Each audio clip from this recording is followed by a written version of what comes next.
MP board class 12th वाले सभी students ध्यान दीजिएगा। प्यारे विद्यार्थी, मैंने आपसे कहा था कि आपको सारे पेपर बताऊंगा और अगला जो पेपर है ये जीव विज्ञान विषय का पेपर है जो कि 19 दिसंबर को होने जा रहा है। अगर आपने रुक जाना नहीं परीक्षा के लिए फॉर्म डाल रखा है और वाकई आप इस परीक्षा में पास होना चाहते हैं तो इस पेपर को ध्यान से देखें, क्योंकि प्यारे विद्यार्थियों ये जो पेपर बता रहा हूँ ये 100% आपकी परीक्षा में देखने को मिलेगा। ध्यान से पेपर को देखें, पूरा पेपर ही देख कर जाएँ, फिर बाद में आप अधूरा पेपर देख कर जाते हैं, फिर कहते हैं कि सर पेपर नहीं आया। प्यारे विद्यार्थियों, गलती आपकी होती है। हमारे द्वारा आपको जो पेपर बताया जाता है वो 100% रियल प्रश्न के साथ पेपर बताया जाता है जो परीक्षा में आते हैं। ध्यान से देखें।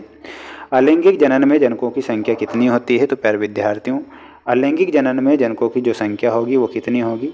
तो इसमें आपको लिखना है 1।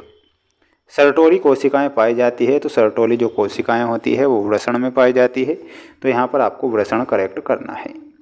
चैनल पर नए हैं और मेरी ये मेहनत अगर आपके लिए 1% भी अगर आपको अच्छी लगी ना तो आप वीडियो को लाइक ज़रूर करें, और चैनल पर नए हैं तो सभी बच्चे चैनल को सब्सक्राइब करके रखिएगा।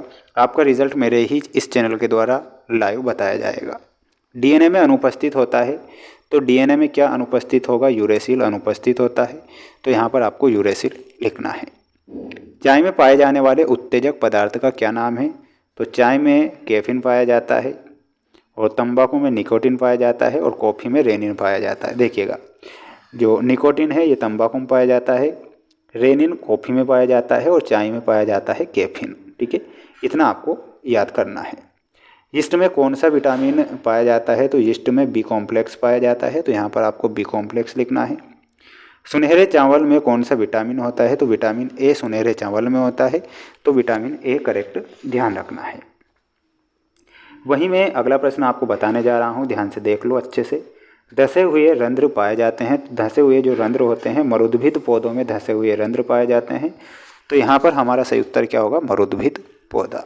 ठीक है, इसके बाद अगला प्रश्न मैं आपको बता देता हूँ, ध्यान से देख लीजिए और अच्छे से इन प्रश्नों को याद कर लीजिए, क्योंकि प्रश्न परीक्षा में आएंगे फिर बाद में आप कहोगे कि काश हम पेपर को देख कर चले जाते। ये पूरा पेपर बताऊँगा, ध्यान से देख लो और अच्छे से मेहनत कर लो।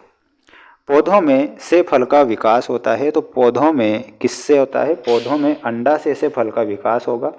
इसमें क्या लिखना है आपको? अंडा से।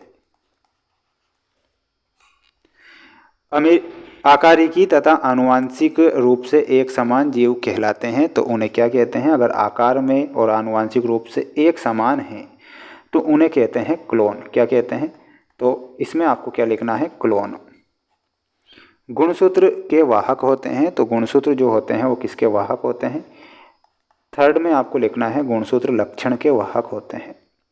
हेपेटाइटिस रोग के द्वारा होता है, तो हेपेटाइटिस जो रोग है ये एक विषाणु जनित बीमारी है, तो इसमें आपको फोर्थ में लिखना है विषाणु।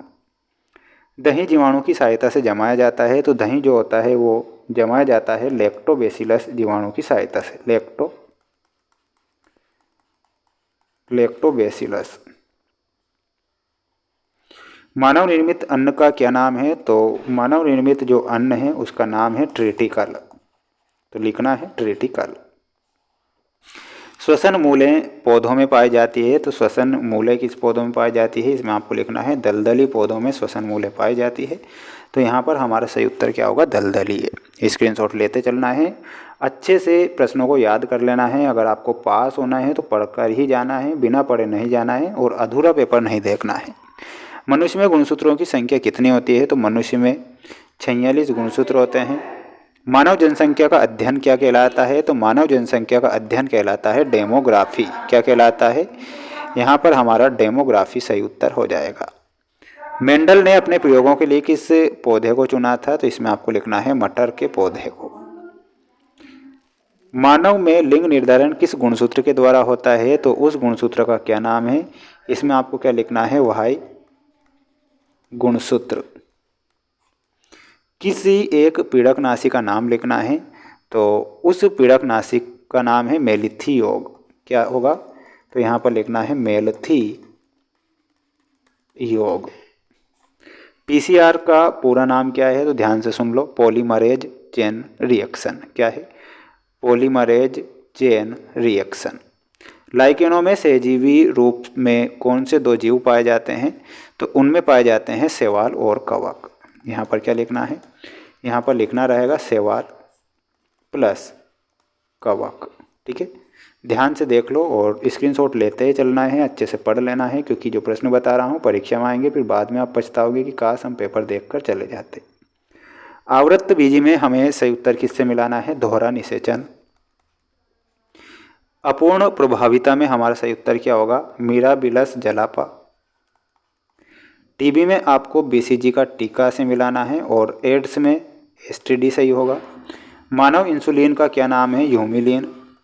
एनआईएफ में मिलाना है, हमारा सही उत्तर क्या हो जाएगा? 6 में। तो 6 में होगा ऑप्शन नंबर द, नाइट्रोजन स्थिरीकरण जीव। 10% नियम में आपको ऊर्जा प्रवाह से मिलाना है, जो कि हमारे यहाँ पर ये पूरी जोड़ी हो चुकी हैं। प्यारे बच्चों, प्यारे साथियों, मैं आपको जो पेपर बता रहा हूँ, ये सारे के सारे पेपर मेरे चैनल पर जो भी पेपर अपलोड हैं, जितने भी पेपर अपलोड हैं, वो सारे मोस्ट प्रश्न ही हैं, सिलेबस पर आधारित ही प्रश्न हैं। किसी प्रकार से रियल या वायरल पेपर नहीं है। अगर रियल या वायरल पेपर के चक्कर में पढ़ते हैं तो फेल हो सकते हैं, इसलिए मोस्ट प्रश्न ही मैं बता रहा हूँ, क्योंकि रियल या वायरल पेपर नहीं होते हैं। ठीक है, ये ध्यान आपको ज़रूर रखना है, अच्छे से मेहनत कर लेना है। और इनके आंसर अगर आपको चाहिए तो आप हमें कमेंट बॉक्स में जय हिंद का मैसेज करिएगा और चैनल को सब्सक्राइब करके रखिएगा, जिससे कि मैं आपको इनके आंसर बता सकूं। मैंने चैनल पर जितने भी पेपर डाल रखे हैं वो सारे मोस्ट ही हैं, इसलिए ध्यान से पढ़ें, अच्छे से पढ़ें। बेस्ट ऑफ लक, जय हिंद।